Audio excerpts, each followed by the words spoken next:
Hi guys, in this video I want to show you how to turn on voice directions in Maps app on iPhone. Firstly, we need to find settings on the phone and scroll at the very bottom to find apps section. After that, search for the Maps app. You can just scroll through the list or tap on search bar and manually input maps. Great. And now, if you scroll a bit down, you will see the section Spoken Directions. So if you want to turn on voice directions, then you will need to turn on it here. So firstly, pick voice volume. We got softer, normal, and louder. So if you have some troubles with hearing those voice directions, voice cues, then tap on louder volume.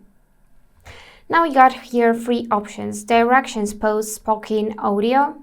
So it will post content like podcasts and audiobooks during spoken directions.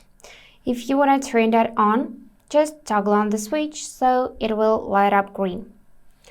Next we got directions wake device. So when driving or cycling, spoken directions wake the display if the device is locked. Also decide whether you want to turn that on or off. And the last one is directions on radio. So on cars that support it, hear spoken directions when you are listening to the radio. And toggle on the switch next to that as well. If the volume is still not so loud, then go ahead and swipe down from top right corner and make sure to increase volume in that slider to the maximum point. And that's it. If that video was helpful, consider subscribing to the channel. And I wish you all the best. Bye bye.